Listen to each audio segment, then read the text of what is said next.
রাষ্ট্র সংস্কারের সবার আগে আপনার ইথিক্স ঠিক করতে হবে, আপনার মূল চিন্তা চেতনা টার্গেট ঠিক করতে হবে, আপনার কথাবার্তার মধ্যে আপনার সকল কিছু স্পষ্ট হতে হবে। আমরা কি হাসিনার আমলে সংগঠিত কোনো বিষয়কে পবিত্র হিসাবে মানি না অপবিত্র মানি? মুখে বলবো হাসিনা স্বৈরাচার, কিন্তু হাসিনার স্বৈরাচারের আমলের সকল অপকর্মগুলো এখনো কাগজে কলমে এস্টাবলিশড হবে, এটা মেনে নিতে আমি পারি না। এটিএম আজহারের উপরে জুলুম করা হয়েছে, অত্যাচার করা হয়েছে, নির্যাতন করা হয়েছে।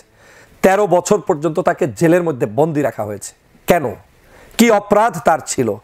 সরকার কি জানে না যে গত প্রায় 16 বছর পর্যন্ত শেখ হাসিনা যে যুদ্ধাপরাধীর নাটক সাজিয়ে বাংলাদেশে যাদেরকে নিহত করেছে, শহীদ করেছে, তারা কেউ যুদ্ধাপরাধী ছিল না, তাদের কোনো অপরাধ ছিল না।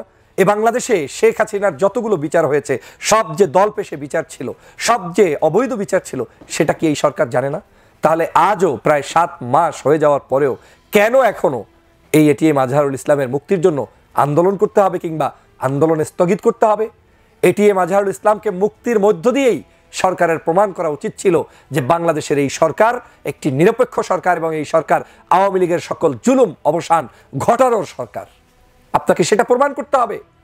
বাংলাদেশে গত 16 বছরে যত নিয়োগ হয়েছে, যত এমপি হয়েছে, যত মন্ত্রী হয়েছে, যত আইন হয়েছে, যত মানুষের উপরে জুলুম নির্যাতন করে অবৈধ বিচার ব্যবস্থা চাপিয়ে দেওয়া হয়েছে, সবই অন্যায় ছিল।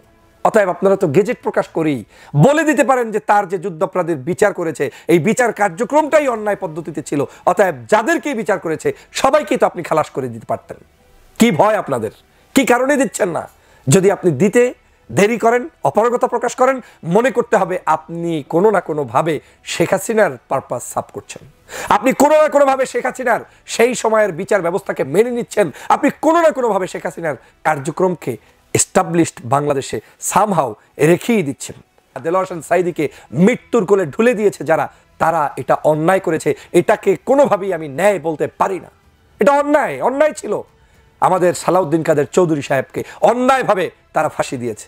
এভাবে করে প্রত্যেককে, মতিউর রহমান নিজামী সাহেব, আলী হাসান মুজাহিদ সাহেব, তারপরে কাদের মোল্লা সাহেব, মীর কাসেম আলী সাহেব সহ যারাই আছে, এই সবাইকেই কিন্তু তারা, কামরুজ্জামান সাহেব সহ সবাইকেই ফাঁসি দিয়েছে অন্যায়ভাবে। গোলাম আজমকে হত্যা করেছে জেলের ভিতরে অন্যায়ভাবে, গুম করেছে, খুন করেছে, আওয়ামী লীগ যা করেছে সব অন্যায়ভাবে।